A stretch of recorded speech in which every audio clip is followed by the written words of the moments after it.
Buenas noches para todos. Hoy les voy a hablar de un tema bastante interesante, bastante raro y bastante extraño.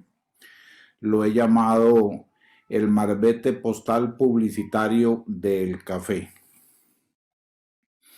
Y quisiera agradecer a Henry por todo el trabajo que le mete todos los días, a todos ustedes por estar acá pues todas las noches. Ya llevamos más de 220 charlas, 220 días continuos de estar acá en mi oficina, y el agradecimiento para la FIP y a la FIAF que nos auspician en esta aventura. En Costa Rica, el día 28 de julio de este año, quedó firmada la ley 9815, en donde se declara el café como un símbolo patrio del país. Eh, Costa Rica tiene muchos símbolos patrios y el café pues viene a engalanar esta galería de símbolos patrios, y se hizo en un conversatorio en la comunidad de la zona de Los Santos, que es una de las zonas cafetaleras por excelencia, y usualmente es la zona en donde se obtienen, se exportan y se consiguen los cafés más caros todos los años que Costa Rica tiene para la exportación. Asimismo, este año Costa Rica celebra el 200 aniversario de su primera exportación de café hacia el extranjero. Como recordarán en alguna de las charlas anteriores de las estampillas relacionadas con el café, la primera exportación se llevó a cabo a Panamá y fue de 1,5 sacos de café aproximadamente, que está documentada la exportación en ese vapor que salió hacia Panamá.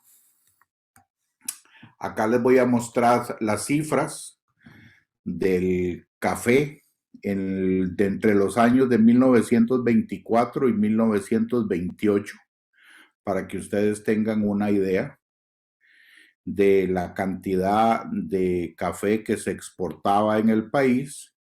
Y también quiero que noten de los países a los cuales se exporta este café, porque los idiomas que se hablan en esos países son los idiomas en los cuales, gracias a alguien, se va a hacer la viñeta Cinderella que les voy a conversar en esta noche. Acá tenemos en 1927 la lista de los principales exportadores del café de Costa Rica, y resalto el nombre de Romuser Hermanos porque posteriormente vamos a hablar un poquito de don Oscar Romuser y de la contribución que él tuvo, no solo con la cultura de la filatelia en Costa Rica, sino que también específicamente con esta Cinderella que vamos a conversar. En Costa Rica existen 7 zonas cafetaleras por excelencia, las cuales son Tres Ríos, Turrialba, el Valle Central, Guanacaste, Brunca, Orosi y Tarrazú. Costa Rica ya de por sí está en el mundo eh, denotada como uno de los principales países productores de café y café de calidad en el mundo, y cada una de estas zonas tienen una denominación de origen. Una denominación de origen es algo muy interesante. El café tiene ADN y el ADN puede ser rastreable. Así que si alguien dice que vende café de Costa Rica, le hacen una prueba de ADN al café y se demuestra si es o no es café de Costa Rica y de cuál de las regiones cafetaleras es, porque la denominación de origen permite que eso se dé, que eso suceda, y de que se garantice a las personas en el extranjero que compran cafés sumamente caros de que realmente vayan a recibir por lo que están pagando. Una de las características y la característica principal, pienso yo, que tienen estas regiones cafetaleras es que en su mayoría son café de altura y están en zonas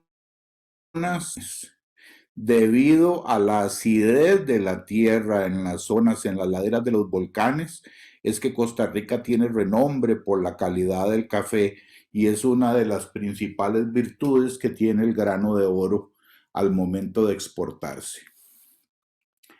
Acá les quiero hacer un pequeño cuadro, quiero mostrárselos, en donde en el cuadro se ve eh, lo que es la cosecha del café y las fechas en las cuales esta cosecha de café se obtiene. Y como ustedes notarán, en el mes de noviembre y diciembre es el top de la temporada de la cosecha en todas las regiones del país en donde se cosecha café.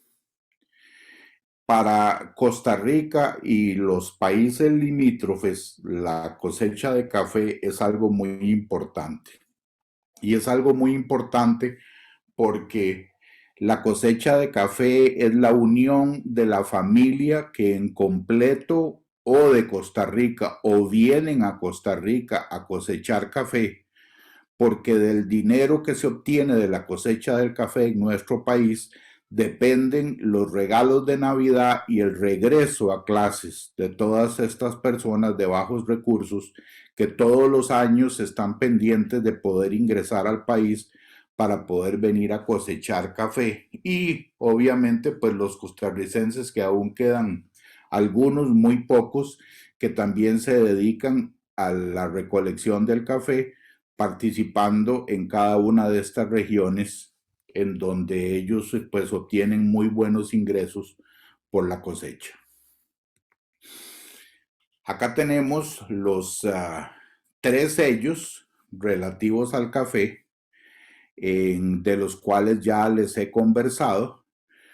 Casualmente el día de ayer hablando con mi hijo me dijo, papá, usted tiene un problema porque todo el mundo ya lo cataloga como un temático del café. Y yo le dije sobre mi cadáver, porque yo hice un trato con Henry Márquez de que si en algún momento él notaba que yo me iba a hacer temático, me metía un codazo y viceversa. Así que garantizado que no soy temático. El primer sello, que es el de los saquitos de café, son 6 valores en el año de 1922 y se sobrecargaron 925,000 sellos.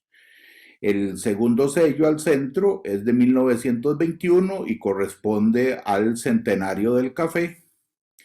Y el Compre Usted Café de Costa Rica a la izquierda, del cual se hicieron 50,000 sellos, es de 1921, para completar la trilogía de la propaganda del café que durante los años 20 Costa Rica trató de mercadear para fortalecer la propaganda acerca de uno de los productos que a corto y largo plazo se convertiría en uno de los principales productos de exportación del país. Obviamente todo esto estuvo apoyado por una gran cantidad de tarjetas publicitarias todas que se emitieron en el país o fuera del país relativas a Costa Rica y relativas al café. Como ustedes notarán, todas estas tarjetas tienen alegorías acerca de lo que es la recolección, lo que es la cultura, lo que es la cosecha y lo que es todo lo que podría organizarse publicitariamente para convertir al café en un producto de primer orden. Ahora les voy a mostrar algo muy interesante y esto que les voy a mostrar nació de hace más o menos unos 15 días en un programa de televisión. escuché algo que me llamó muchísimo la atención y me despertó la malicia indígena, como decimos en Costa Rica, y además de eso, la investigación filatélica. Un señor que estaba siendo entrevistado en la televisión aseveró de que en Costa Rica los ticos no tomamos café de Costa Rica, sino que tomamos café importado. Y pues muy fácil, después de eso me decidí a comprar el libro del señor, no tuve que hacerlo porque don César Sancho, con muchísimo agrado y gusto, lo compró y me lo regaló y me lo entregó. Y posteriormente me fui a un supermercado a hacer la investigación respectiva. Ustedes verán que todos estos cafés que están en pantalla son cafés de alguien en Estados Unidos, en Europa, que importó café a granel de Costa Rica, ya sea en grano, molido, tostado o sin tostar, y él en un procedimiento local en su país de origen lo envasó. Y cada uno de estos empaques de café tiene el nombre muy claro de Costa Rica como denominación de origen. Y el hecho de que sea café de Costa Rica le da el derecho de cobrar un precio bastante alto sobre otros cafés que se consumen en los mismos mercados. Y esto es muy interesante porque si ustedes notan, absolutamente todos los empaques dicen Costa Rica. Todos los empaques tienen alguna de las zonas como denominación de origen y en las instrucciones de consumo o en las instrucciones de dónde es el café, dice claramente que el café es cultivado, importado o alguna palabra relacionada y se le incluye el nombre de Costa Rica. Entonces, nos vamos a otra sección. Todos estos cafés ustedes los pueden comprar en un supermercado en Costa Rica. Todos estos cafés dicen también Costa Rica, pero estos cafés son los cafés, digamos, de gama alta, de precio alto, que usted puede conseguir en cualquier supermercado de Costa Rica.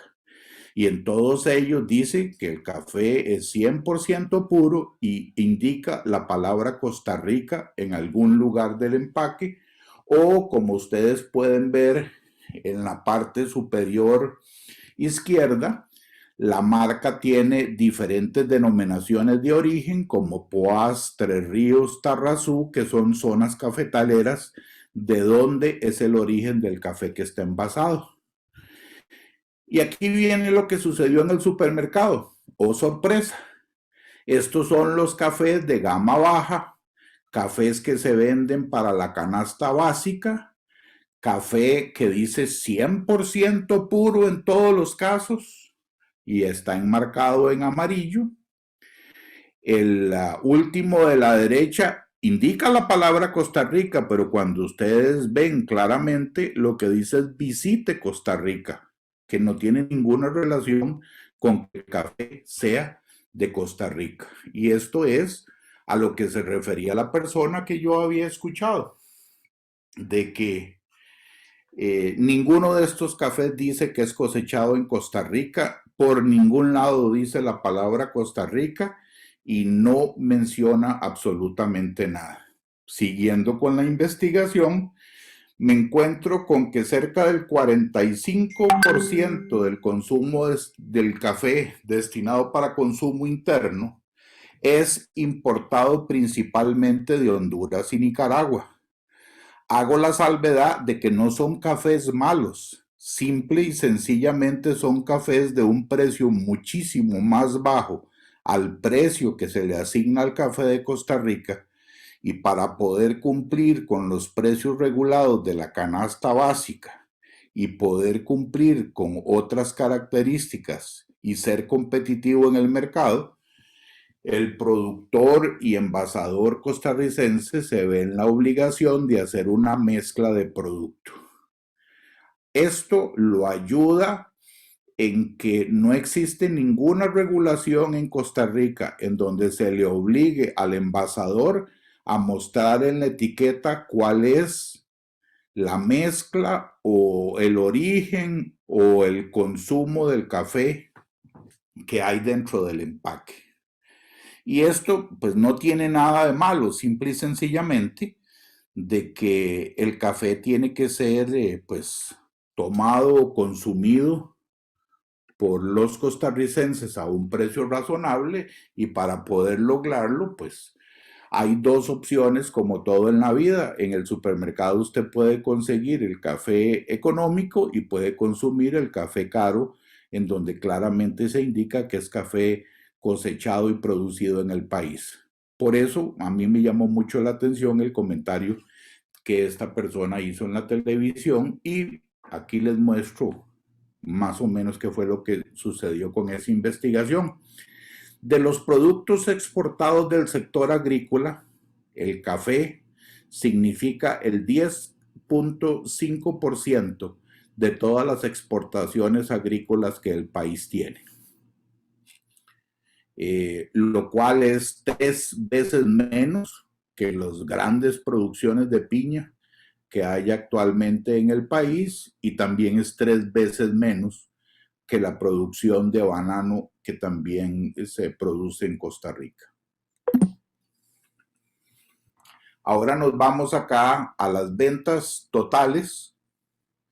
Estas son cifras iniciales del mercado de Costa Rica en el año 2019, en donde se indica de que Costa Rica exporta 275 millones de dólares en el año pasado, significando el 2.32% del total de las exportaciones en dólares. Y hay algo bastante importante, si ustedes lo notan acá, y si ustedes ven reglón por reglón. De los 12 billones de dólares que Costa Rica exporta, cerca de 8 billones de dólares con B corresponde a productos médicos que se hacen en Costa Rica para la exportación, y por eso es tan importante las zonas francas en Costa Rica, que en su gran mayoría están dedicados por compañías internacionales a producir acá productos que tienen que tienen algún tipo de relación médica.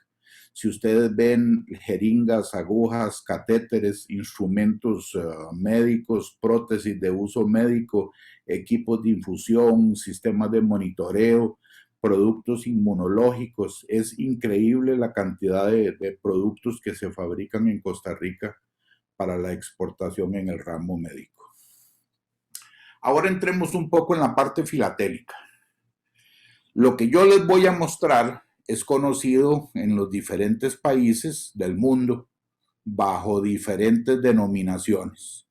La primera es marbete o tack en inglés, que es un pedazo de papel, cartulina u otro material parecido que se pega o sujeta sobre una cosa para indicar alguna información relacionada con ella, en especial su contenido o su destino. Otra gente le llama viñeta o vignette por el francés, que es una pegatina o documento con información que se deja a la vista. Otros lo conocerán como una etiqueta o label en inglés, que es una pieza de papel, cartón u otro material semejante, generalmente rectangular, que se coloca en un objeto o en una mercadería para identificación, valoración, clasificación u otros. Y en términos filatélicos se le conoce como cenicienta o cindirela, que en filatelia son sellos sin valor postal. Y acá nos vamos a otra parte de la presentación y viajamos a París, Francia. En el año de 1925, en París, se celebró la Exposición Internacional de las Artes Decorativas y de las Modernidades Industriales, que posteriormente, muchos años después, se le conoce como la Feria Mundial, que era la reunión en un país, en un solo lugar inmensamente grande, en donde cada país llegaba a mostrar los últimos adelantos que había desarrollado y llegaba a alardear de ellos. Pues en 1925 Entre los meses de abril y octubre le correspondió a la ciudad de París ser la anfitriona de esta exposición. Ustedes notarán a la derecha el gran terreno que fue destinado para poder hacer esta exposición internacional. Luego tienen uno de los certificados que se otorgaron y medallas que se repartieron en la misma exposición. Y acá tenemos una Cinderella que fue adherido a un sobre, que fue una de las muchas Cinderellas en donde el gobierno francés promocionó esta exposición de 1925. El sobre adicionalmente está adornado con unas preciosas cosechadoras que tienen perfil, y después quisiera la opinión del experto de la cosechadora acerca de este sobre. Después de estar en París, nos devolvemos a Costa Rica, aterrizamos en San José, en la casa de don Antolín Chinchilla Gutiérrez, del cual ya hemos hablado muchísimo porque fue partícipe en todas las impresiones de resellos de los años 20 en Costa Rica. Él fue la persona que hizo este tipo de trabajos o diseños que fueron adheridas a las estampillas costarricenses. Don Antolín nació en 1876 y falleció en el año de 1942. Estas son las únicas dos fotografías que se conocen de don Antolín. Y vemos la escena familiar en donde está con su esposa María y sus 6 hijos. Don Antolín, aunque era la única persona que sabía hacer este trabajo en Costa Rica, había estudiado en la Escuela Nacional de Artes de Hamburgo, a él no le gustaba que le dijeran que él era un artista o que él era cualquier otra cosa. Él se decía a sí mismo que era un simple artesano, aunque en su vida tuvo que hacer de grabador, de litógrafo, de pintor, de dibujante y de caricaturista, que era lo que a él más le gustaba. De hecho, ustedes pueden ver un autorretrato en caricatura que él hizo de sí mismo para promocionar sus trabajos en el comercio costarricense. Se dedicó también a imprimir varias revistas. Investigando acerca de don Antolín, nos encontramos que don Antolín fue la persona que hizo los planos para que se diseñara lo que se conocía como la explanada de la Sabana, que es el pulmón de Costa Rica, en donde muchos lo conocen porque es a donde está el Estadio Nacional. Y resultó de que él fue la persona que hizo los diseños, y ahí están pues los primeros bosquejos que se hicieron para el diseño de lo que hoy se llama el Parque Metropolitano de la Sabana. Asimismo, a la izquierda pueden ver una mención honorífica que se le entregó en una de las celebraciones de independencia de 1918. Era muy buen dibujante. Ustedes pueden ver acá la calidad de trabajos que hacía al hacer el dibujo del edificio metálico, que es una de las escuelas públicas más importantes, la Buenaventura Corrales, en el centro de San José. Y a la derecha vemos una de las típicas escenas de caricatura que él solía hacer para publicar en sus revistas. ¿Pudiste hablar con esta mujer? Sí. Miguelito. ¿A quién se lo mandó? Ok, ahora tratemos de unir la historia entre Francia de 1925 y Costa Rica de 1925. Como ustedes pueden ver acá, la Cinderella que yo les mostré, que estaba adherida en una carta de Francia, es muy parecida a la Cinderella que se desarrolló en Costa Rica para la promoción del café. Obviamente No podíamos contar como una impresión como la francesa, porque en Costa Rica solo había una máquina que imprimía en 2, 3 colores y era lo máximo a que podíamos aspirar litográficamente, y no como la industria francesa, que ya podía hacer asuntos multicolores y mucho más agraciados y bonitos que los que nosotros podíamos desarrollar. Y esto nos lleva a lo que yo le comenté de don Oscar Romoser, y también aquí aparece mi ilustre amigo don Frederick O'Neill, de que hay algo muy extraño con respecto a esta viñeta, que dio a la luz en 1925 y durante 64 años nadie escuchó hablar de ella, nadie escribió de ella y nadie hizo ningún comentario en los corillos filatélicos del país. La primera persona que escribe es don Frederick O'Neill en el año de 1983.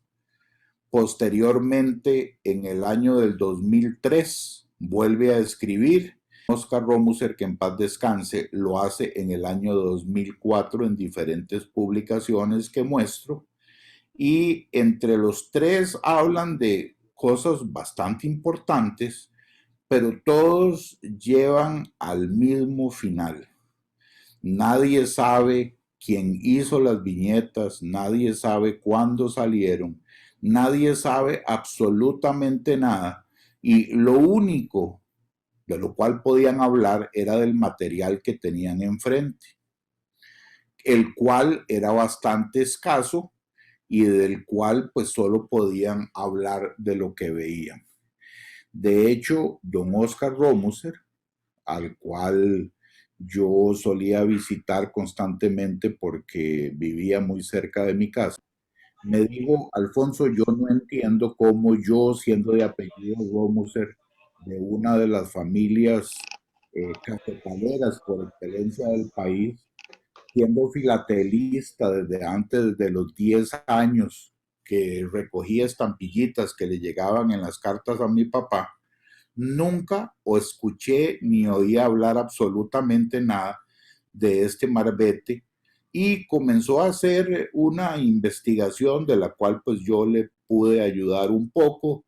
Él consiguió que Álvaro Castro le prestara algunos de los sobres que tenía y sobre eso hizo el artículo del cual pues vamos a ver algunas cosas a continuación.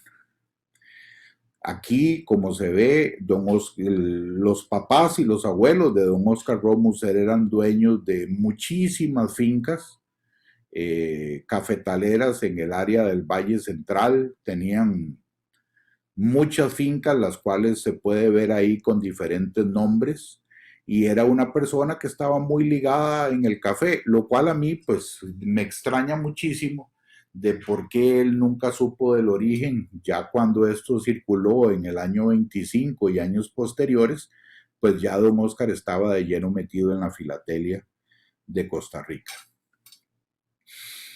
Acá tenemos la susodicha, de la cual se conoce muy poco.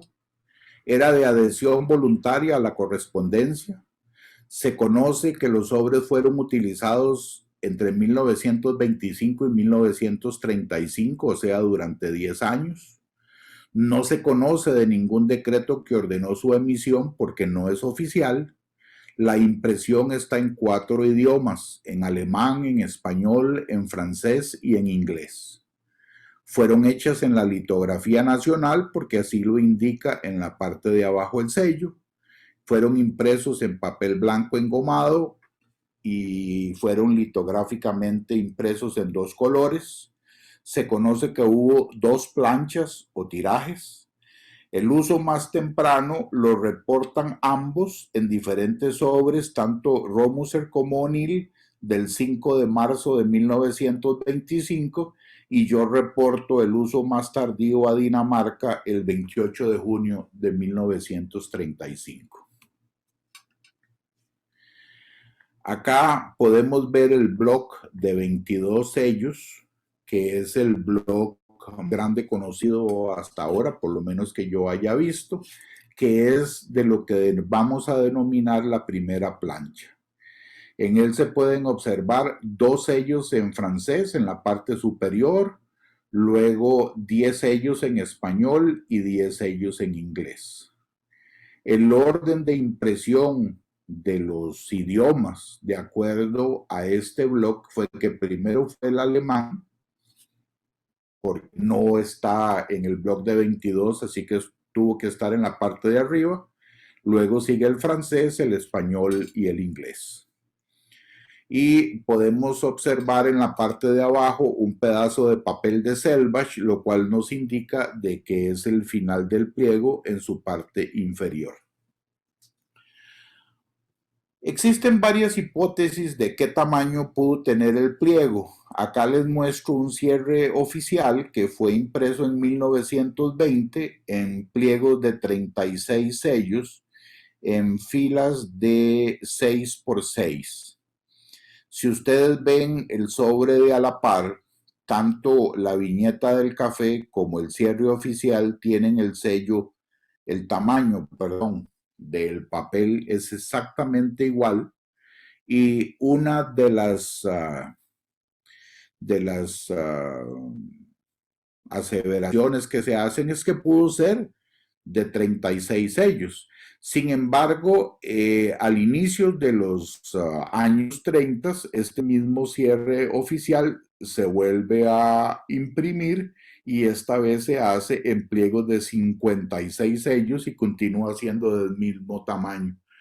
Así que es simplemente en términos comparativos el poder decir de que pudo haber sido de 36 o pudo haber sido de 56 porque no se conoce ningún pliego completo. Acá tenemos en la primera plancha los sellos en los 4 idiomas, en español, en francés, en inglés y en alemán.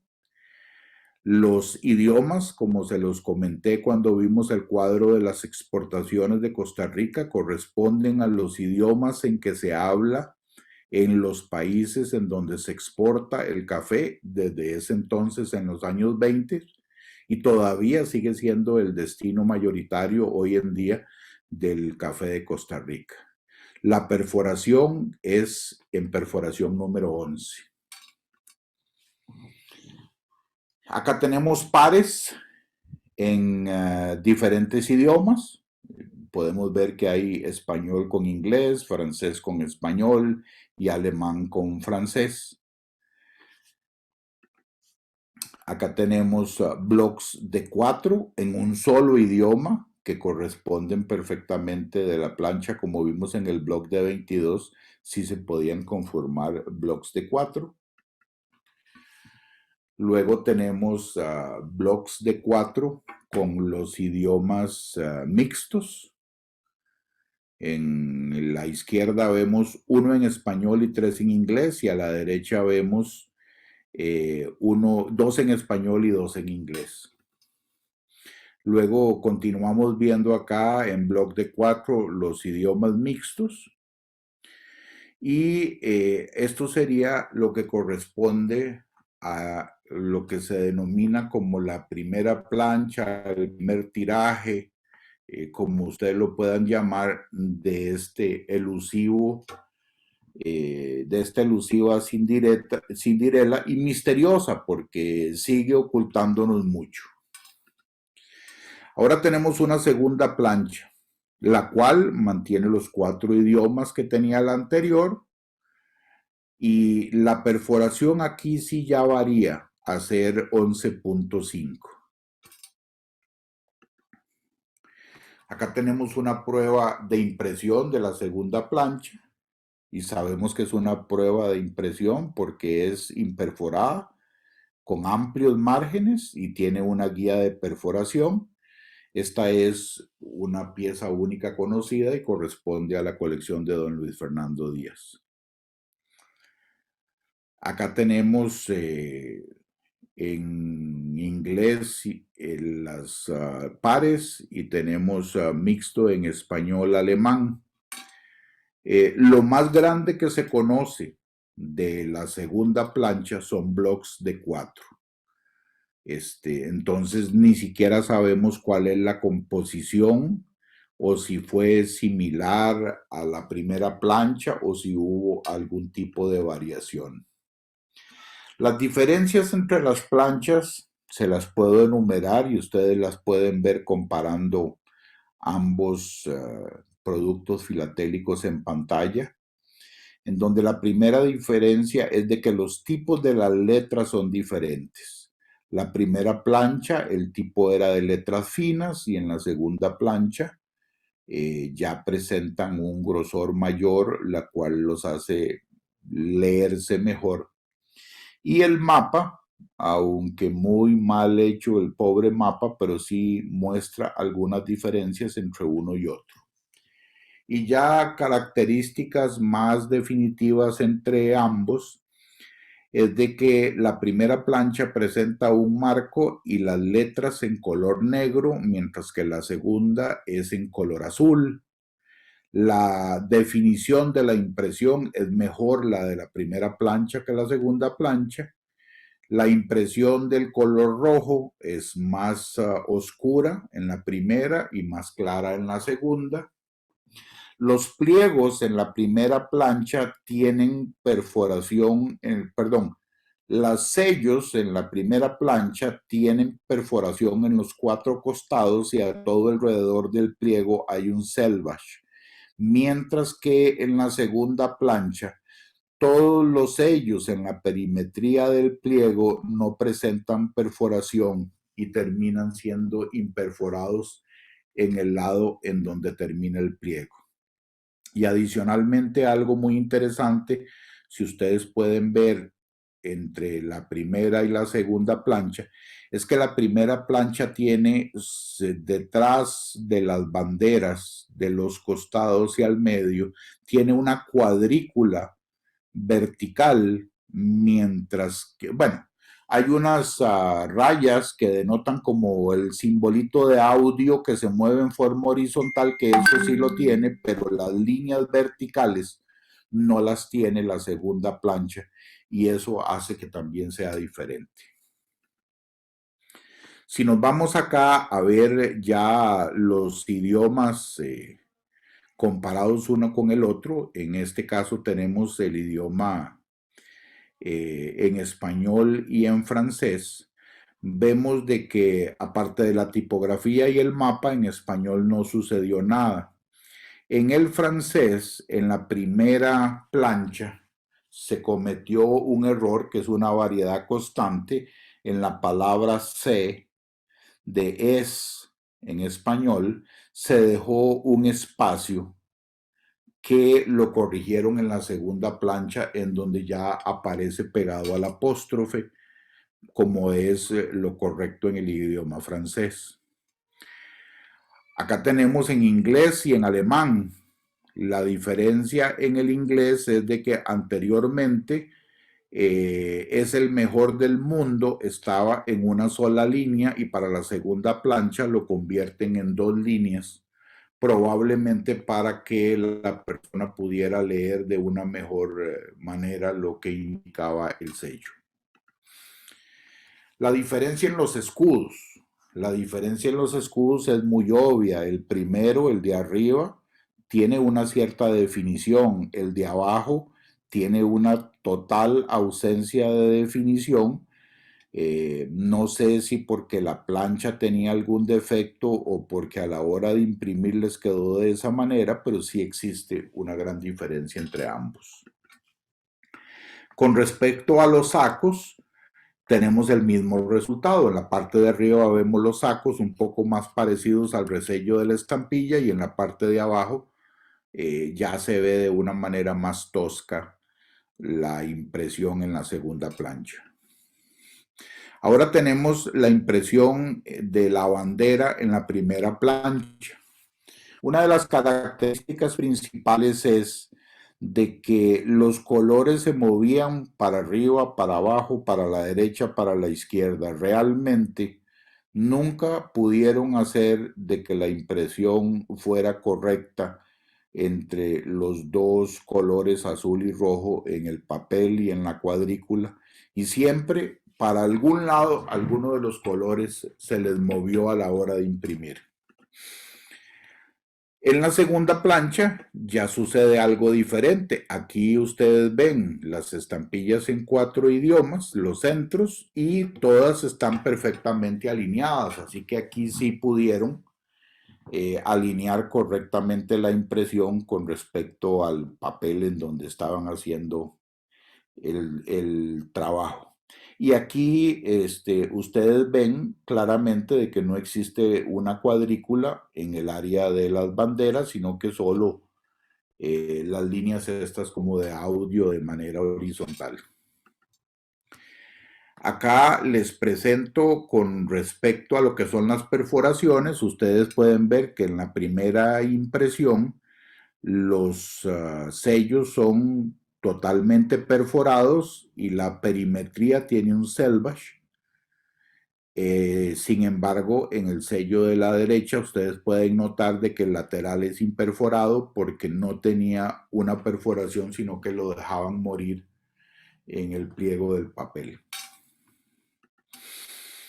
Ahora vamos a entrar en la parte interesante que nos gusta a la mayoría de nosotros, que es la parte de la historia postal. En la historia postal, yo quiero agradecerles algo. No nos vamos a meter o a detener con las tarifas postales, sino que lo que vinimos a ver en este caso es la aplicación de la cindirela o tag o viñeta o como se le quiera llamar del producto filatélico que estoy mostrando en esta noche. Aunque en la mayoría de los casos los sobres tienen el porteo correcto y corresponden a otras colecciones mías de mi hijo o don Luis Fernando, que tuvo la amabilidad de prestármelas para mostrárselas. Todas están correctamente identificadas y deseo hacerles una aclaración, y la aclaración es la siguiente.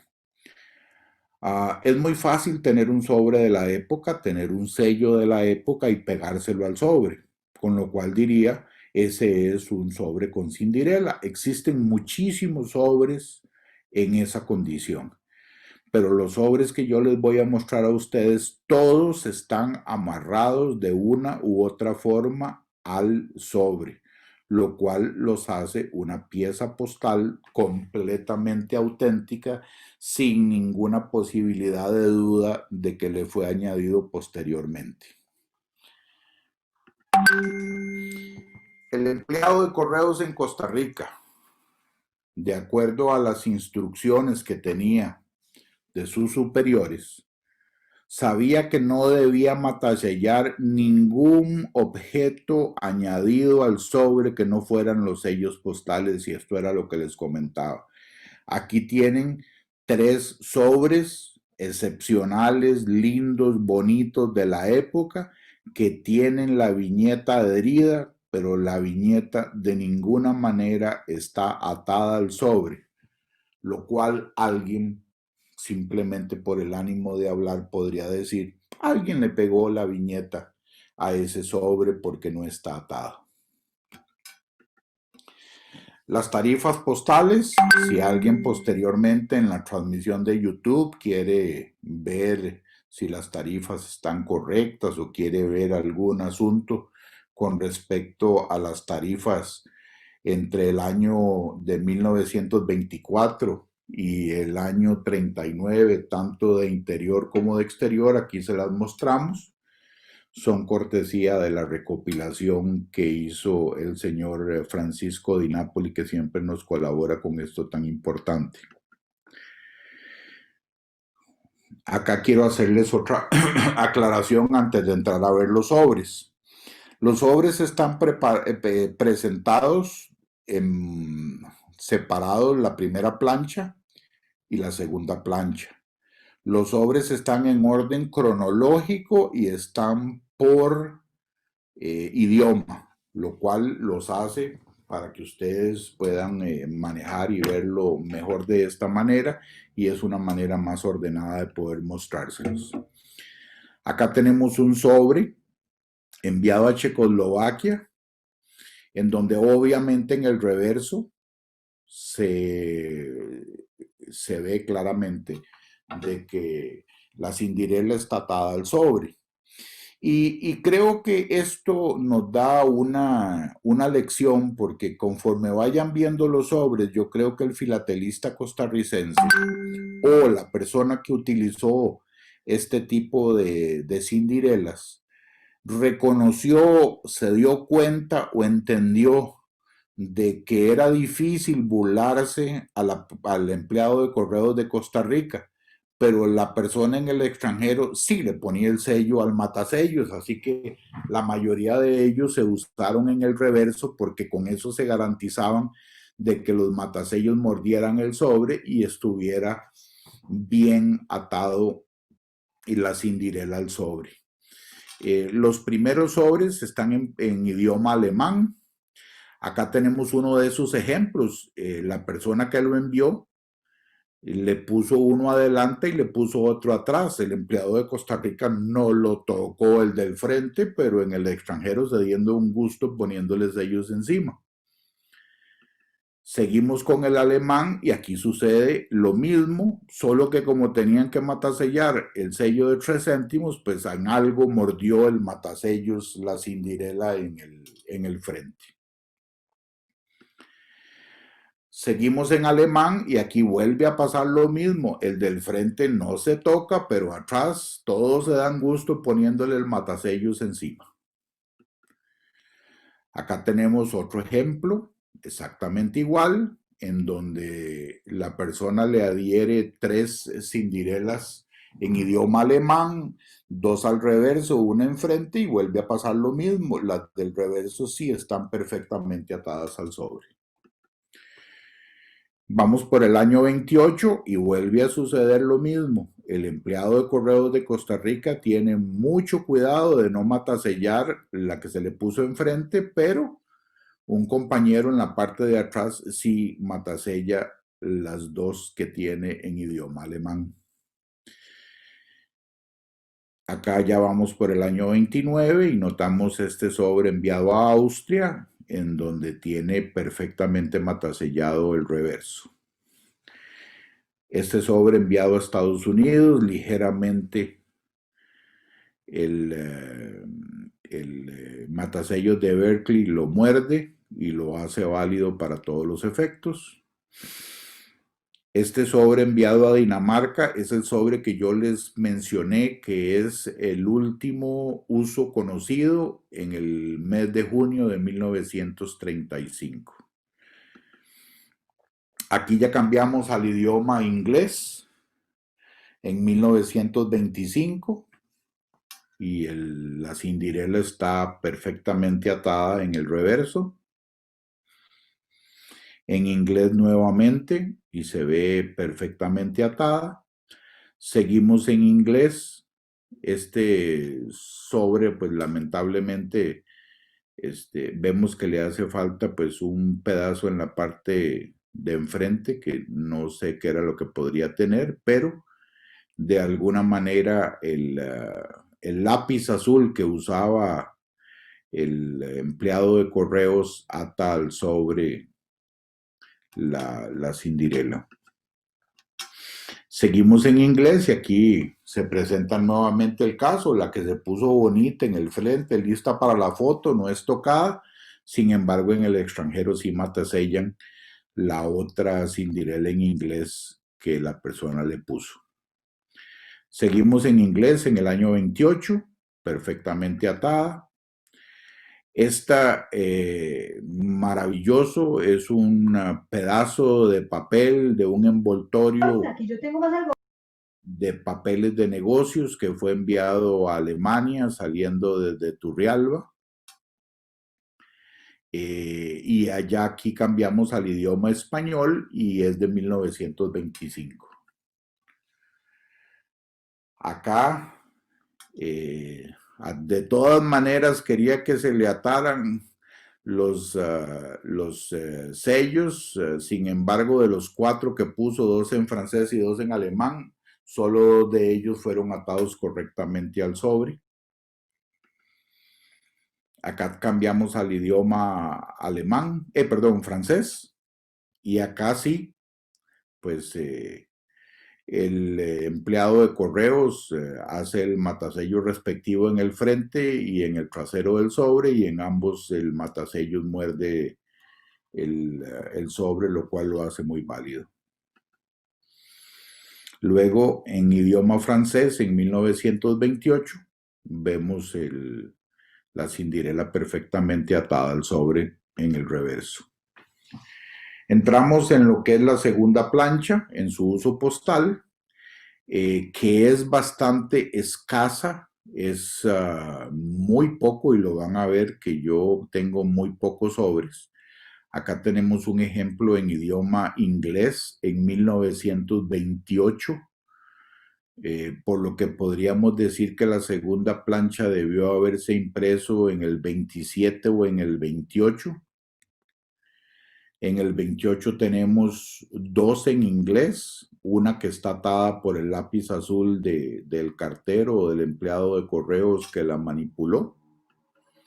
Luego tenemos una en español del año 28, es repetitivo el año 28, por eso les decía que probablemente la segunda plancha fue impresa en finales del 27 o en el año 28. Y acá tenemos en francés, en donde perfectamente está atada en el reverso. Lamentablemente en la segunda plancha yo no tengo ninguno de las viñetas en idioma alemán, así que los pongo a investigar, por favor, y alguien que me la consiga. Estos son otros marbetes del café de Costa Rica, los cuales yo no conocía, los tiene Luis Fernando y son de su colección temática del café. Así que no esperen que les vaya a hablar de ellos, ni él ni yo, porque lo único que existe es lo que les muestro, que cordialmente los compartió conmigo. Los dos sellos, estos de abajo, de acuerdo a lo que dice en el frente, son de 1990 para algún tipo de publicidad con respecto al café. Y el otro sello, el de arriba, yo diría que es algo por los alrededores de los años 50 o 60 que se dio en la producción y en la promoción del producto del café de Costa Rica. Les muestro la bibliografía, la cual ustedes pueden acceder para poder obtener más información al respecto. Y esto sería todo por hoy, muchachos. Muchísimas gracias y vamos rumbo a las 300. A finales de enero estaremos celebrando. Muchas gracias a todos. Muchas gracias, Alfonso. Muy bien. Felicitaciones, Alfonso. Interesante. Muy buena. ¿Preguntas por ahí para Alfonso? Ahí veo a Edna y de ahí vamos con Juan Manuel. Bien. Querido Alfonso, muy bonita tu charla, me encantó. No es temática, como dices tú. Se acerca a la historia postal social, creo yo. Y tengo varias preguntas. La primera que pusiste una línea como de tiempo de la producción, y hay dos términos que no conozco. Uno es granea y otro es repela. Esa es la primera pregunta. Lo otro, dijiste por ahí que era un aporte voluntario. Y hay unos sobres que tienen 3 cinderelas, unos que tienen 1, dependía un poco del aporte. Y la tercera pregunta es, ¿qué se hacía con lo que se obtenía? ¿A dónde iba dirigido? Eso. Ok, solo logré anotar dos, perdón. Lo primero es granea. Granea es cuando el café está, digamos, en lo mejor para ser recogido. Esto lo viste en el cronograma de la cosecha. Y la palabra de la fecha. Costa Rica es una palabra típica para decir lo que queda.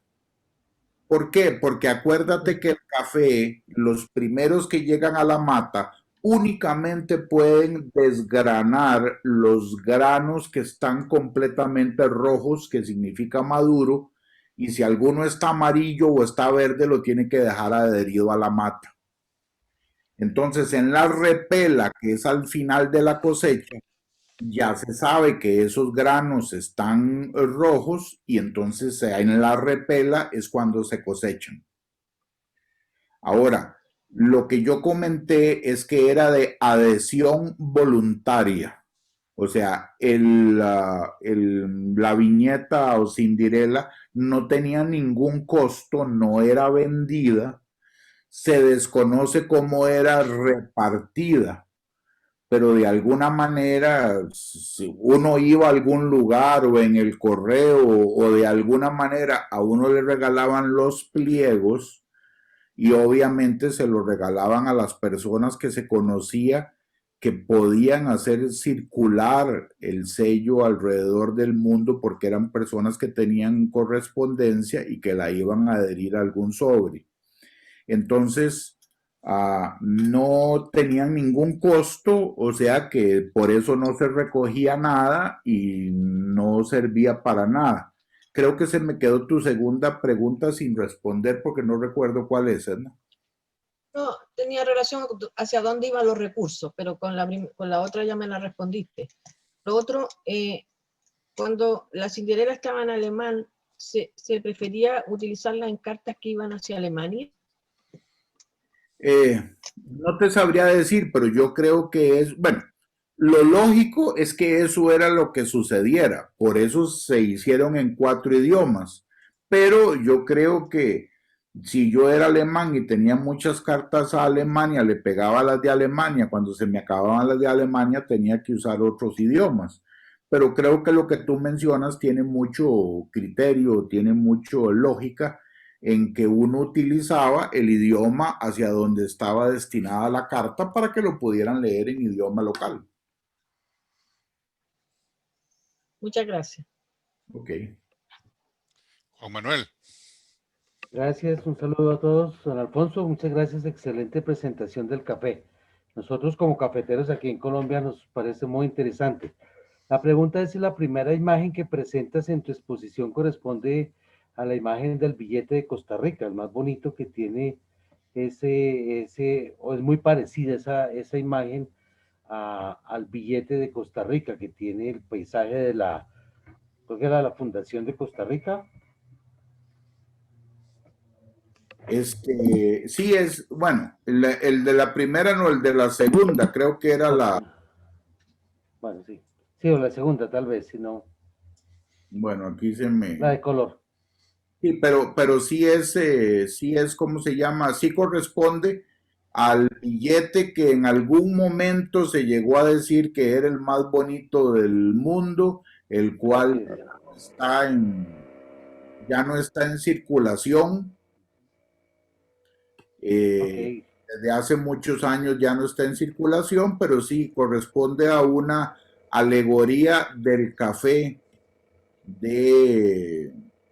¿cómo se llama? Que está en una pintura en el Teatro Nacional.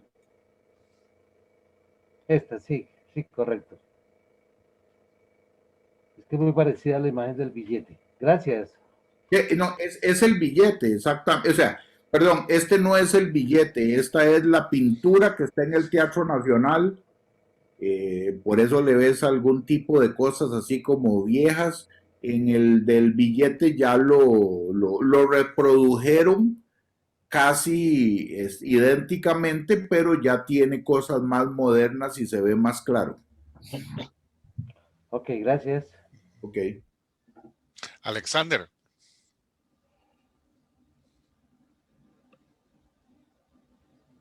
Estás en mute.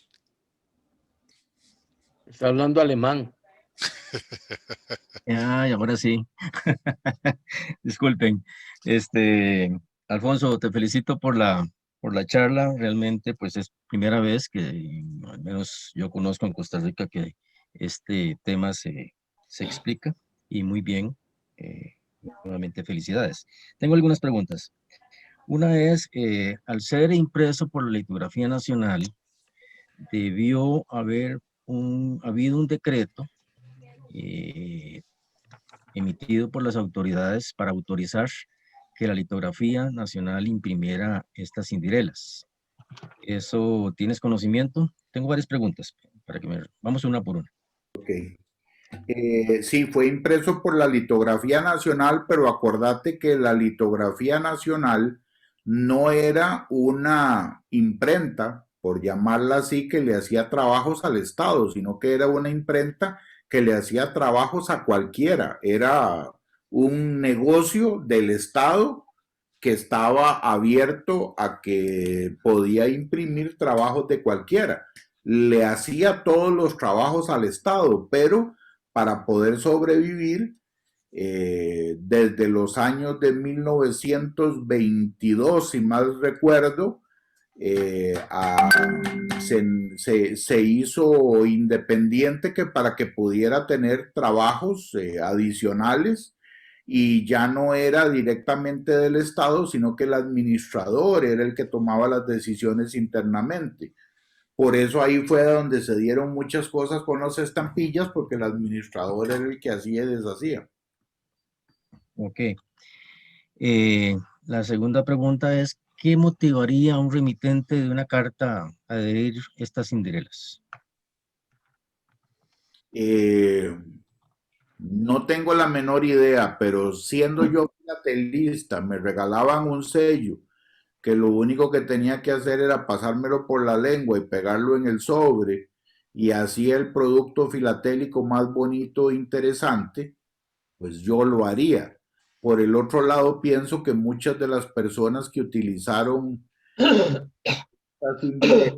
fueron personas que tenían relación con la industria del café, y también eran personas que enviaban muchas cartas al exterior, y como yo lo mencioné, pues no se sabe cómo fueron repartidos los pliegos para que las personas voluntariamente los adhirieran a la correspondencia. Se podría inferir de que fuera como un candado, un sello de seguridad para que no se abriera el sobre. Bueno, yo creo que al final eso terminó siendo, porque si vos ves la mayoría de los sobres, para asegurarse de que fueran matasellados, la persona los adhería en el reverso del sobre, y cuando el destinatario la recibía, pues era doble garantía, una que tuviera la cindirela y otra que estuviera matasellada, así que si la carta se abría, era más evidente que el poder notar si se abría.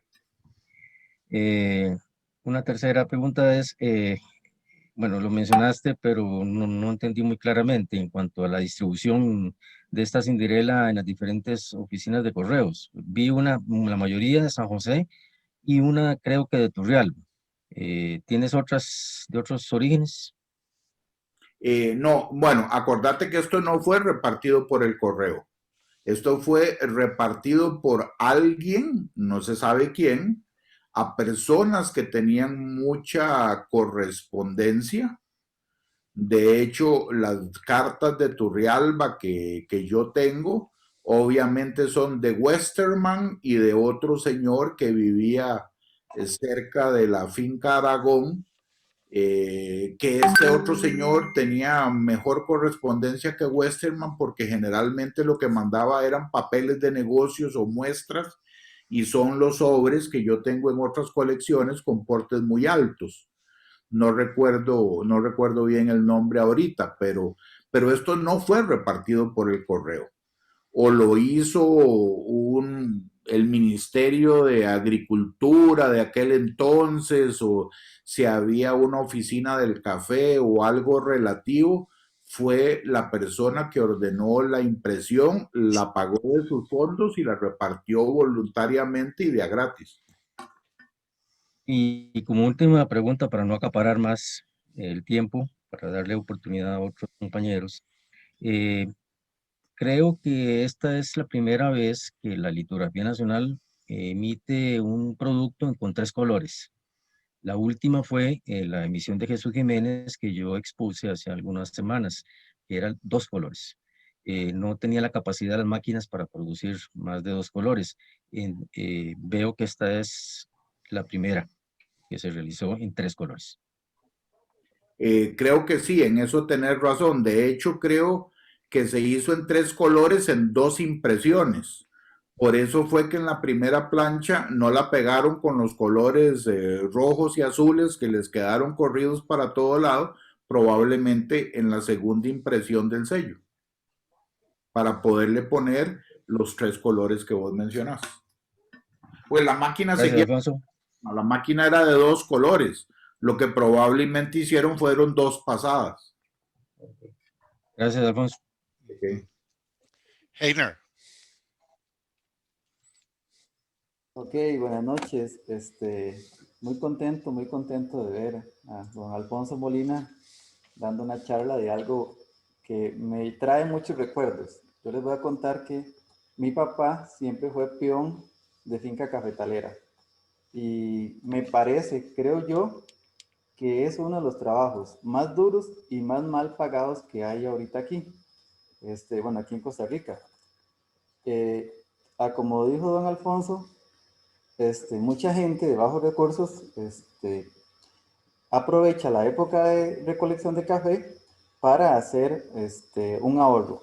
Generalmente hay gente, bueno, es muy común que mujeres y niños trabajen en eso y que después de lo que es, bueno, eso se hace en verano y ya en invierno no haya una fuente de ingreso o un trabajo para ellos, entonces así es una manera de ahorrar. Yo lo hacía, yo cuando estaba en la escuela, yo cogía café, cuando estaba en el colegio, cogía café para mis útiles, cuando estuve en la universidad, bueno, yo estudié con beca en la Universidad de Costa Rica, pero los primeros meses, mientras a uno le llegaba la beca, y para comprar los útiles y comprar libros y muchas cosas, yo cogí café para ayudarme con eso, entonces me trae muy buenos recuerdos. Y otra cosita que antes el compañero dijo, de que la imagen del billete, esa pintura que sale en el billete, también hay una estampilla en Costa Rica que está, creo que es representando creo que son 200 años para ver, 200 años del Teatro Nacional. Y hay una estampilla de ella, de esa imagen, bueno, de esa pintura, de 1990. Y muchas gracias y felicidades a don Alfonso. Gracias. Mauricio. Gracias. Primero, Alfonso, felicidades. Muy interesante la charla que nos has dado. Y mira, nadie se durmió. Algo que quería preguntarte, eso que comentas, aunque parte de mis preguntas ya se las respondiste a Alexander, que se me adelantó en las preguntas que eran las mismas que te tenía que hacer, pero ¿han buscado en periódicos de la época si hay alguien que ha publicitado estas Cinderelas? O sea, porque se me ocurre que ahí tal vez pueda ser que alguien las haya impreso o hacer ahí la publicidad para el uso. Tal vez alguna empresa, alguien ya se tomó el trabajo de buscar en la prensa de la época a ver si hay algo de eso que puede explicar más explicar el origen de estas viñetas tan bonitas. Te lo voy a contestar de la siguiente manera. Para las otras estampillas, revisé el periódico todos los días de 1921, 1922. Te puedo decir quién se casó, quién se murió, quién hizo absolutamente todo y todas las historias en estos años, porque estuve meses viendo todos los de un periódico, todas las publicaciones, sacando información para las diferentes estampillas. Para esto, sí lo intenté hacer, lo hice, por decirte, agarré 10 fechas al azar en 1925 y en el 26 y algunas del 27, pero en ninguna hubo ningún rastro de absolutamente nada. Y el problema de no tener rastro es que no hay fecha. Las emisiones anteriores mías eran muy fácil porque decía que la emisión era, por decir algo, el 17 de febrero, entonces me ponía a buscar desde una semana antes y una semana después y siempre encontraba algo. En Costa Rica en esa época habían tan pocas cosas importantes que eso resultaba ser muy importante y Sí. entonces publicaban. Pero al no tener ninguna fecha de referencia de ningún año entre el 25 y el 35, y se hace muy difícil. Si algún día la encuentro, te la comparto y va a ser por suerte de andar buscando otra cosa que uno encuentra eso, pero se me hace sumamente difícil cuando tenés 10 años y ninguna fecha. Y en los archivos de la tipografía, ¿existirá alguna orden de, aunque sea algún comprobante, o no hay archivos en la tipografía? Veo que don Luis Fernando se está riendo y eso puede ser una respuesta de que seguramente no. Yo la verdad no lo sé, yo no he hecho el intento. Podría ser que si uno va y habla con alguien, le digan, sí, mire, busque aquí, busque allá, pero yo no lo he hecho.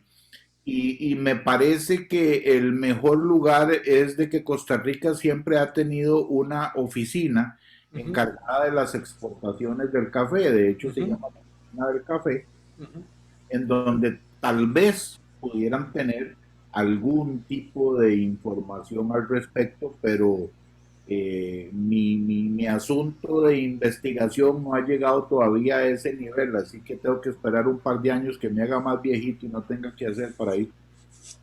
Ok, muchas gracias. Ok, Heinz estaba levantando la mano. Sí. Sí, gracias. Gracias, Alfonso, porque es muy bonito ver cómo ustedes, los costarricenses, tienen tanto orgullo por ese producto tan especial que hacen el café. Y quería hacerte dos comentarios, preguntas. Describiste in extenso la diferencia entre ambas planchas, y a eso quería hacer estos dos comentarios y preguntas, porque quizás no me di cuenta que si bien describiste el tipo de letra, las franjas de color, la nitidez o lo difuso de la segunda impresión, no escuché haber mencionado que el mapa también es distinto entre uno y otro. El mapa y la palabra son distintos. El mapa tiene una ligera diferencia, bueno, no es ningún mapa, es un contorno, y el contorno es un poco diferente, o sea, se nota claramente que son diferentes entre uno y otro. Sí, es diferente arriba, es distinto en la pata por el lado, y la palabra Costa Rica también está impresa con tipografía distinta. Exacto. Y lo segundo es la composición de la primera plancha, que es donde tienes esos 22 ejemplares. Y que aparentemente, y parece casi comprobado, faltan las líneas de arriba.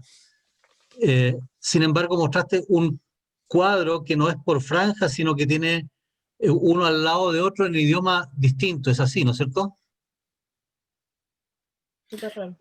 Sí, un inglés y 3 francés. Sí, se puede, o sea, si yo pongo mi imaginación a volar, yo tengo el inglés abajo, o sea, de abajo hacia arriba es inglés, español, francés, así que el alemán está primero.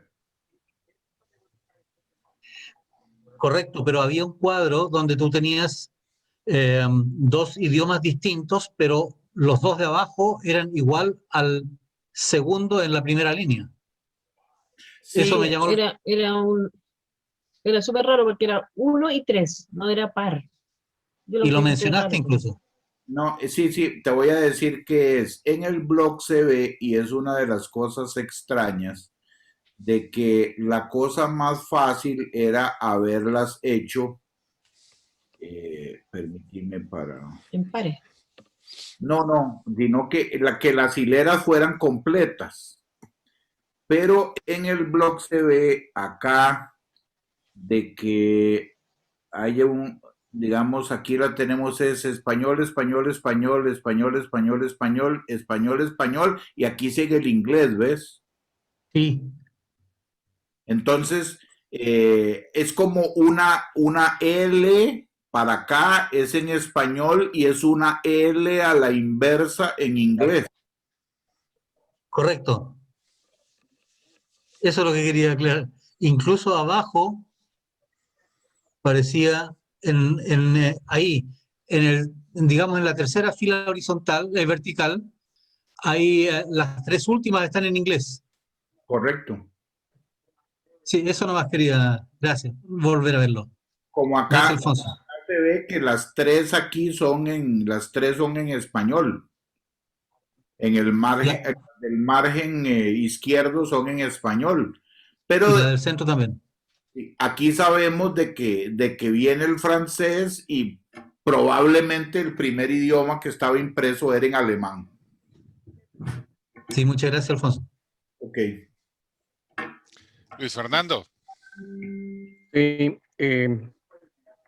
son varias cosas, lamentablemente son varias cosas. Bueno, la primera es que como esta es la cuarta vez que oigo esta exposición, ya sería el colmo que, primero, que no tuviera preguntas y segundo, que no tuviera respuestas.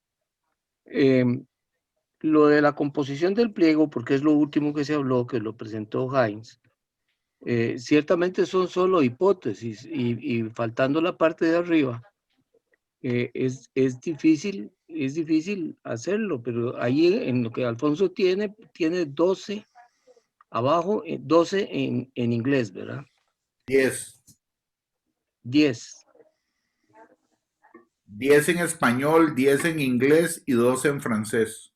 Eso te deja como hipótesis viable la posibilidad de que sea un pliego de 40, con 10 de cada uno de los 4 idiomas. Podría ser. Pero, y eso le da un formato también viable en comparación con el cierre oficial. Pero bueno, eso es solo una posibilidad. La segunda cosa que Heinz planteó. Luis Fernando, una cosa. Si nos vamos a las hipótesis, por alguna razón de esas que se dan en la vida, la mayoría de los sobres que yo tengo son en alemán. Y es cierto. Y los míos también. Lo cual podría decir de que a lo mejor los alemanes fueron los que más la distribuyeron. En el caso de Westermann, la otra persona, y Niehaus o alguien que estaba en San José o en Limón. Pero sí, la mayoría de las que están bien mataselladas son en alemán y la minoría son en español. O que los franceses se la llevaron para ponerla en sus colecciones a la par de las de la Exposición Mundial del año 25. Probablemente. La cuestión de Heinz en relación con el mapa va un poquito más allá. Este diseño tiene que tener algo que ver con una época ligeramente anterior. E incluso está hecho, claramente está hecho en la litografía nacional en un momento en que son filatelistas los que manejan ese negocio. Todavía está don Aquiles ahí. Y el mapa es un mapa en el que Costa Rica llega casi hasta la mitad de Panamá, poquito, y no llega al canal de Panamá. Eso yo lo relaciono. En el caso de Nicaragua está muy claro el perfil del río San Juan y el perfil del lago, pero en el caso de Panamá, Bocas del Toro entero y David entero aparecen en el lado de Costa Rica. En ambos mapas, más claro en el primero, pero más abusivo en el segundo, tal vez por el zoom en el mapa.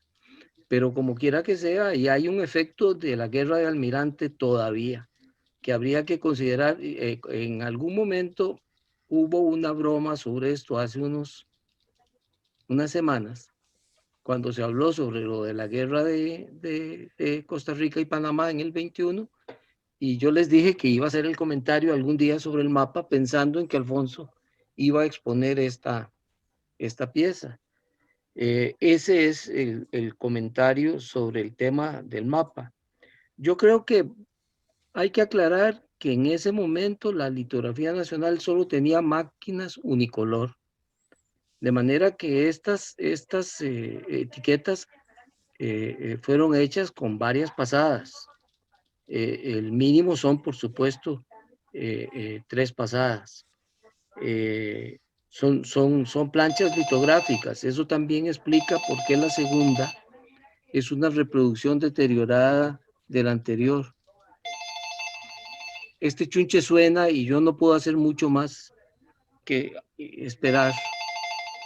Y es importante la llamada. Ya vi el teléfono del remitente. Tengo una observación más y es para destacar algo que Alfonso posiblemente se le olvidó, que es muy importante. En uno de los últimos sobres, la perforación brincada, Alfonso, que no la mencionó, que es muy interesante. Tal vez si vamos de atrás para adelante lo podemos ver exactamente. Heinz la está perfilando con los dedos. Ese es un caso muy, muy interesante. Posiblemente la única variedad rara, importante en todo este material. ¿Lo está subiendo, Alfonso? ¿De la primera o de la segunda? Segunda, al puro final.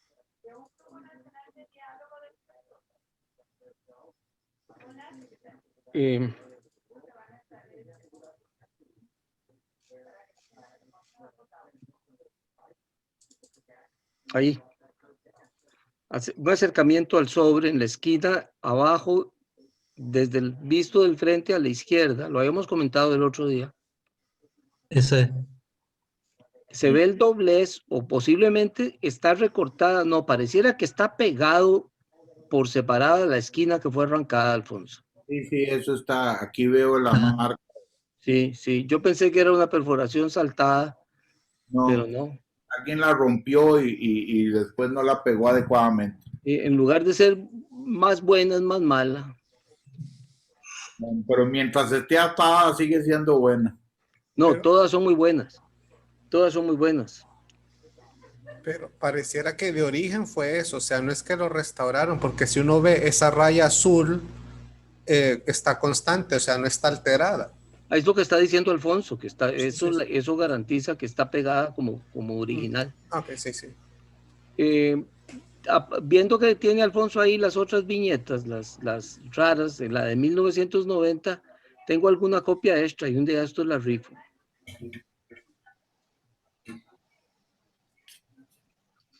Gracias, Henry. Ya viste, nadie las quiso, solo yo, gracias. ¿Otras preguntas por ahí? Jaime. Estás en miedo.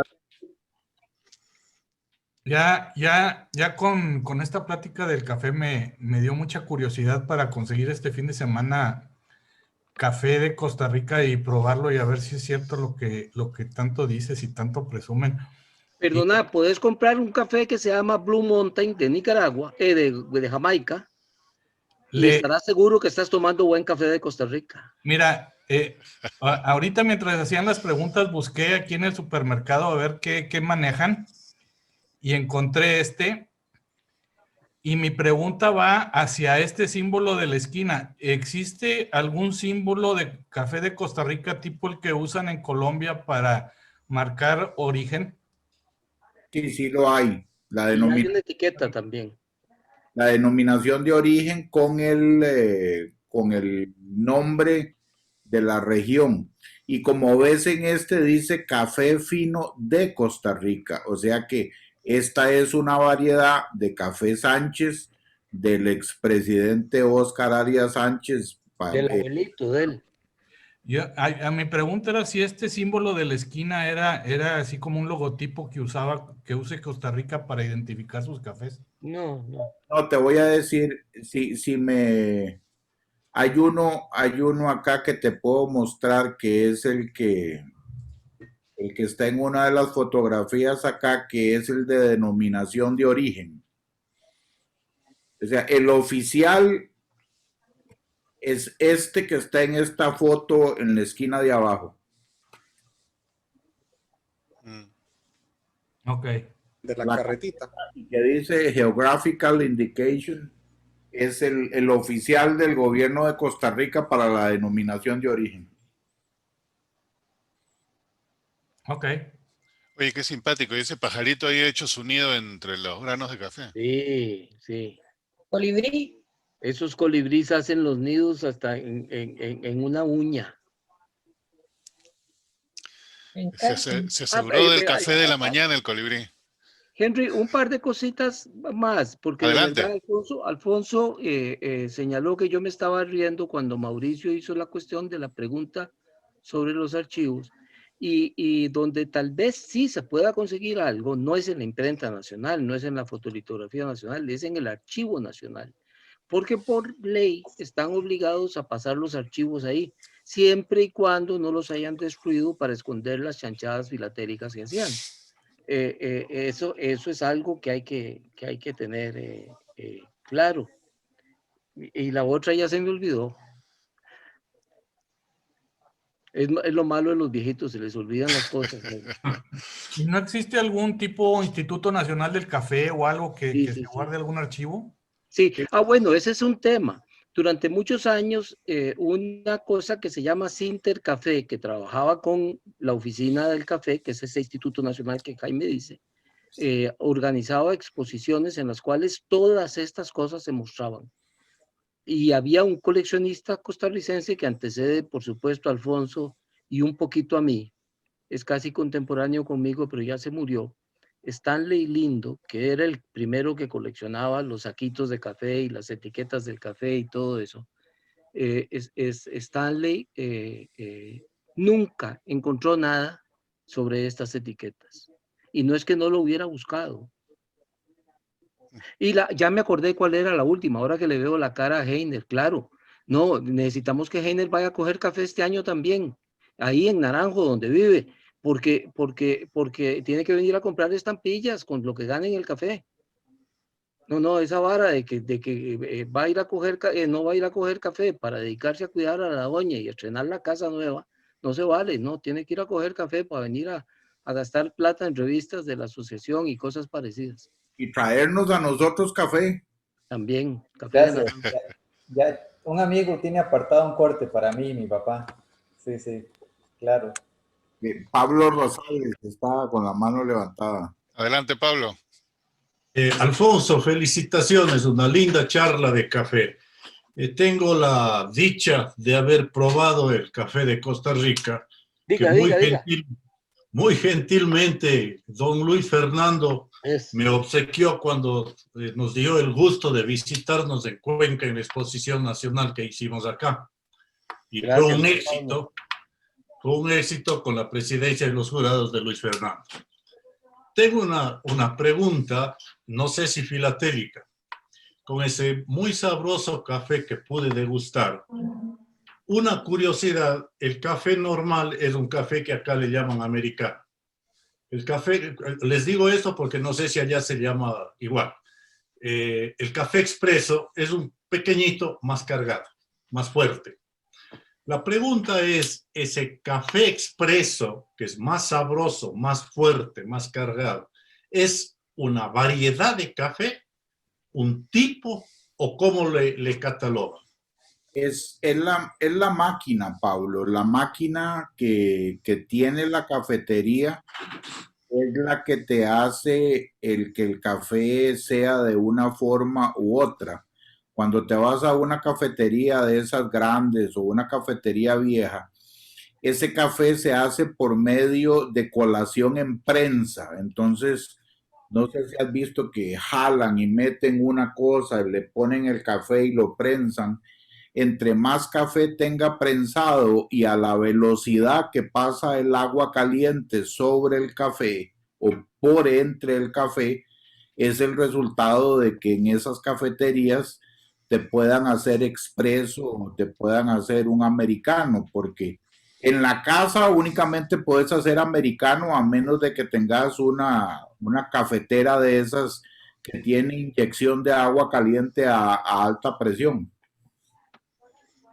Alfonso, lo que has dicho es absolutamente correcto, pero habría que complementarlo. Primero empezando por agradecerle a Pablo que se acuerde de ese café. Ese café que yo le llevé a algunos amigos y llevo en otras ocasiones es expreso. Yo normalmente no llevo el tipo americano ni los tuestes claros por una razón de de gusto, sabe más rico el café más fuerte. La segunda cosa es que hay mezclas que puede hacer uno caseras, en las cuales incluye el café molido para expreso con los molidos para americano y los puede hacer en el coffee maker y queda muy bueno. Queda en realidad de muy buena calidad, un café que no queda la pura agüita, sino que queda un café fuertecito. No se puede abusar de la mezcla. La segunda cosa en ese campo, Alfonso, es la cafetera Vialetti, la cafetera de moca italiana, de Omegna, la Vialetti, que se vende en todo el mundo.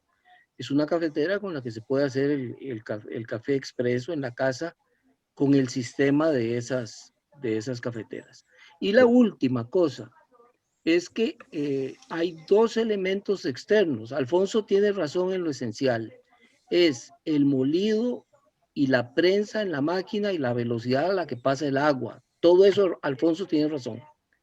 Sin embargo, existen tipos de tueste. Hay tueste oscuro, tueste medio y tueste claro. Y el tueste afecta el sabor. Y para el café expreso es mejor el tueste oscuro, es decir, un café que ya vaya orientándose a eso. Lo otro es el tipo de café. Alfonso explicó muy bien las zonas.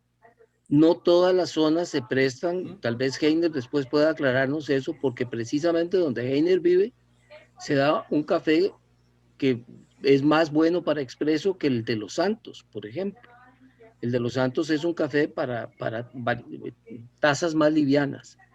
Y lo otro es el carajillo o caracolillo, que es un café que no desarrolla las dos laminitas del cotiledón, del bicotiledonio, sino que se queda compacto y queda un granito de café pequeño.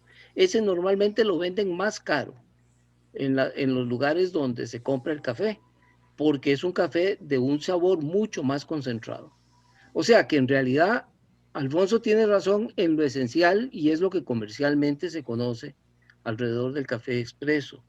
Pero cuando ya se mete uno a hacer temática del café, que a Alfonso no le gusta y que a Henry lo acusó a Alfonso hoy aquí de que tampoco quiere hacer temática, aunque Henry aquí se ha confesado que sí, hacer una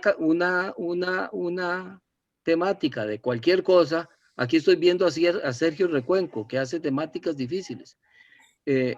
Hacer una temática de cualquier cosa pasa por entender de qué se trata esa cosa. Y el café es toda una ciencia, ¿verdad, Heiner? Permiso. Adelante. Gracias. Sí, sí, es correcto. Dependiendo de la altura, bueno, en Costa Rica no hay lugares muy altos, pero dependiendo de la altura, se paga mejor el café. Aquí en Naranjo va generalmente como de los 1000 metros a nivel del mar, y hay lugares que llega casi a 1500, 1600, casi los 2000 metros, y donde el café se paga mejor.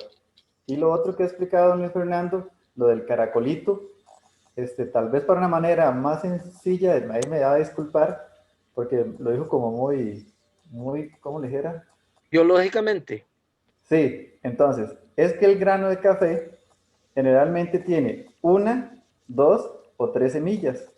Y el que dice don Luis Fernando es cuando tiene una sola semilla. Solo desarrolla una semillita y entonces se hace el café ese específico con el caracolito, que es una sola semillita. Y por ejemplo, para sembrar café se usa el que tiene 2 semillas. Entonces, bueno, se produce, o se le hace la manufactura, por decirlo así, al que tenga 2 semillas. Y el que tiene 3 semillas, porque, digamos, voy a intentar explicarlo así. Si son 2 semillas, van a tener una partecita plana y una como redondita, digámoslo así. Entonces, nace mejor que el que tenga 3 semillas porque ya pierde, como por decirlo, la figura. Y no se usa, digamos, siempre nace, siempre desarrolla matita, igual que el que tiene una sola semilla, pero se usa el de 2 semillas para sembrar y para producir. El de 3 y el de 2 y el de 1, todos se usan para para producir café como tal, para beber, para consumo, pero ese que dice don Luis Fernando es el que es de una sola semilla y es más cotizado y es más caro. Heiner, una pregunta. Yo normalmente veo, o leo, perdón, todos los años, de que uno de los cafés más cotizados que hay en Costa Rica es el de Naranjo y que tiene precios excesivamente altos, cosas así como de $3,000 el kilo o algo parecido. ¿Vos sabés cuáles son los precios que se han pagado por el café ahí de la zona? Sinceramente, precio no sé, pero Naranjo sí tiene fama. Digamos, hay uno que es muy popular y muy conocido, que es la cooperativa de Naranjo, que es Copro Naranjo, que produce café y lo negocia popularmente en todo el país, pero lo comercializa. Pero hay gente que en las partes altas, como lo es Lourdes es un caserío de un distrito que se llama Sirri, de Naranjo. Hay gente que se especializó y empezó a producir. Y sé que han ganado premios a nivel internacional, primer premio, y es exagerado, digamos. No sé ahorita, no recuerdo bien el precio, pero es exageradamente el precio a lo que lo han podido vender. Y entonces, hay pequeños caficultores que han empezado o han intentado hacer eso, comercializarlos ellos, intentar venderlos aparte y venderlos en otros lugares. Ese que está ahí en pantalla. Lourdes, claro. Sí. Sí, es otra calidad. Yo he leído de precios cercanos a $3,000 el kilo que pagan los japoneses a un par de señores en Naranjo que se dedican a cosechar café, pero es eso al estilo de las vacas de Kobe en Japón, que le ponen música todas las mañanas y lo chinean y lo peinan y lo cuidan durante todo el año, y el resultado es de que les pagan esa cantidad tan grande de dinero por el café que producen. También hay otra cosa. Perdón, eso también tiene relación un poco, tiene un poco relación que los japoneses pagan porque la manufactura sea manual y no industrial. Entonces, cuando la recolección, todo el proceso es manual, sin máquinas, sin aluminio, sin ese tipo de cosas, ellos pagan más caro. Es lo que pasa con el pollo acá en Chile. Tienen plantas especiales para ellos. Y por supuesto pagan más caro. Gracias, Edna. A eso iba yo también, que hay gente que lo produce orgánico. Dejó de echarles agroquímicos y entonces solo usa productos orgánicos y por eso también le están pagando más. Solo que generalmente cuesta más combatir algunas plagas y cuesta más producir o granos más grandes, pero sí, el café, a mi parecer, tiene una desventaja que a veces los costarricenses, bueno, el hecho de tratamiento, hay gente que dice, el café bajó, entonces descuidan las fincas y lo dejan que se encharrale, que le nazca mala hierba, y me parece a mí que el café va a producir y va a estar bien siempre y cuando lo cuide. Si usted lo descuida un poquito, pierde lo que es se va al Copro Naranjo, sí. Ese es de mi pueblo. Entonces, creo que el café siempre hay que estarlo cuidando para que él produzca bastante. Si usted no lo cuida, entonces lo que le va a dar es pérdida. ¿Y el color, a qué tiene relación los diferentes colores? El tueste que comentábamos. Ya. Lo que iba a consultar yo, no tiene nada que ver un poco con el café, es que pusiste, Alfonso, casi en las últimas páginas, unas cinderelas del café nuevas, y dijiste, Luis Fernando la usa en su colección. Siendo cinderelas, ¿se pueden usar en una colección temática o la están usando en otro tipo de colección? ¿Alfonso? No, yo pensé que iba a ser... No, Fernando. No se puede usar en la colección temática filatélica, no. Pero el próximo martes este capítulo continúa. La famosa clase abierta que estamos esperando ansiosamente. Están invitados todos muy cordialmente el martes a oír hablar de las etiquetas y otras cosas. Historia postal sí podría ser, historia postal social. Sí, claro, en la forma en la que las mostró Alfonso, las que él mostró, sí. Lo que pasa es que no hay mucho como para desarrollar eso por sí mismo. No sé cuántos sobres tiene Alfonso, debe tener tal vez 100. ¿De qué? Álvaro tendrá. ¿Pero de qué? ¿De qué? De esta cosa. ¿De la Cinderella? ¿Sí? El marbete, sí. No, o sea... 20. Vos tenés 5 o 6, yo tengo 20, No, yo Álvaro. tengo 7 u 8. ¿Ah? 7 u 8. Yo tengo 20, entre Fonsi y yo tenemos 20, Álvaro no pasa de 15. O sea, son muy pocos sobres, perdón, los que están atados al sobre. Los que no están atados los desconozco porque esos ni los determino. Ahí está Juan Reynoso, yo no sé, él debería saber si hay más. No, yo le pregunté a Juan, Juan no tiene, Fredo Nil no tiene, a la mayoría de la gente yo le pregunté y no tienen, y si tienen, son de alguna de sus colecciones, que por alguna razón la tienen adherida, pero se supone que los sobres del 25 al 35 son los que únicamente lo tienen. No, yo he tenido en muchos momentos de mi vida alguno, pero están en sus colecciones, ¿verdad? O sea, como yo nunca he coleccionado café, lo que hago es que inmediatamente se los paso a ustedes, pero sí he tenido bastantes, pero actualmente yo no tengo ni uno. Una observación, casi en relación a alguna pregunta que hizo Alexander y la respuesta de que solamente los de atrás están matasellados por tránsito, ¿no? Alexander dijo como si fuera cierre y efectivamente yo lo vi inmediatamente y yo dije ese es el uso que parece que se le ha dado a la mayoría porque si mal no recuerdo casi todos los sobres son certificados. Entonces, ahora entendiendo que es voluntario y todo ese tipo de cosas, eso, al margen de eso, el concepto de poner un cierre es algo psicológico, ¿no? La gente piensa que por ponerle el papel adicional, caramba, nadie me va a abrir este sobre. Entonces, ese es el concepto del cierre que viene prácticamente desde el tiempo de los marbetes estos de México, los que Perú emitió posteriormente y todo eso. Quizás hay alguna relación, quizá no la haya, no la sé. Mi pregunta va en eso, de todos los sobres que se conocen legítimamente matasellados. No recuerdo ahorita, pero creo que todos, si no casi todos, son certificados, los que has mostrado, Alfonso. En su gran mayoría, sí. Sin embargo, dos cositas sobre eso. Primero, un anuncio comercial. Esto, como todo el material de Costa Rica, prueba algo muy importante y es que es escaso. Todo es escaso. Si Alfonso nos ha explicado que si juntamos 50 sobres buenos aquí, son muchísimos. Puede ser que haya más, no lo sabemos. Tal vez Alex tiene escondidos ahí en las colecciones de la Universidad de Costa Rica. No tengo. No, bueno. No. Y a la larga estamos por aquí todos los que coleccionamos años 20 y 30.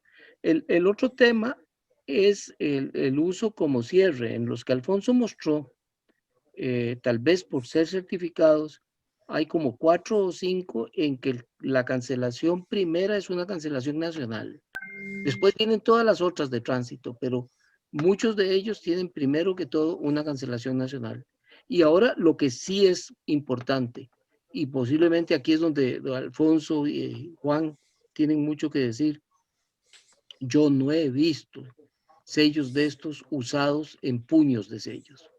En cajas o en clasificadores, yo no he visto sellos de estos matasellados. No recuerdo ni uno. No creo tener ni uno yo. No. Casualmente aquel día que yo estaba en el 8º piso, eso era lo que andaba raspando la olla en la casa de Yana, y Yana lo que me vendió fueron como 15 sellos que ella tenía sacados de todos los clasificadores, fueron 15 sellos nuevos los que me dio. Yo no tengo ninguno usado. sea, matasellados es muy difícil. O sea, yo todos los que tengo, que yo me recuerde, todos son nuevos, ninguno es usado.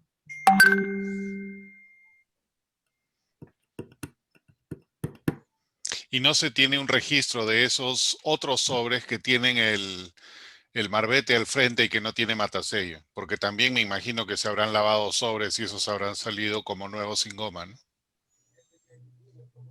Yo no tengo uno solo nuevo sin goma. No, todos tienen goma. Todos tienen goma, ok. Bueno, alguien, no sé, me parece que en Costa Rica lo que se llama back of the book, la mayoría de los filatelistas de antaño no lo apreciaban y probablemente todo eso está en colecciones en Europa, en donde sí es muy apreciado el coleccionismo de cindirelas y ellos sí les deben dar el valor que ahora aprendimos nosotros a darle, pero ya es muy tarde porque no conseguimos material. Yo comencé a comprar 2 por aquí, 3 por allá, 4 por allá, y la mayoría de la gente ya no tiene de eso, que en su momento pues nadie le prestaba atención, no tenía ningún valor, todo el mundo me decía, ¿para qué quieres esas tonteras? Pero son cosas en las que a veces uno se mete. Yo me metí porque, digamos, en la mayoría de mis sellos no lo tenían, pero viendo las colecciones de mi hijo, él sí tenía muchos de esos, que son los que están ahí. Entonces, como yo les mencioné, el sobre proviene de una colección específica de algo que por añadidura tiene la cindirela adherida. Pero que alguien coleccione solamente cindirelas es sumamente difícil aquí en Costa Rica. Creo que Luis Fernando y yo y tal vez César Sancho somos los que tenemos algo de cindirelas ahí, que cuando la encontramos la ponemos en la parte de atrás de un clasificador para el nombre correcto de back of the book, pero nadie les toma ningún tipo de aprecio ni ningún tipo de interés. Todavía no, hasta que se informen bien y ahí ya le agarra el interés, de el costo de oportunidad, ¿no? El market maker. De hecho, yo una vez llevé, y Luis Fernando lo vio en la Asociación Filatélica, un clasificador que yo tengo de cindirelas. Y yo tengo una cindirela de cada una. Sobres de eso es dificilísimo conseguirlos. Eso es de difícil a imposible tener sobres con las diferentes cindirelas de Costa Rica adheridas. Así es. ¿Otras preguntas por ahí o algún comentario final? Ok, no veo a nadie. Bueno, Alfonso, Julio César.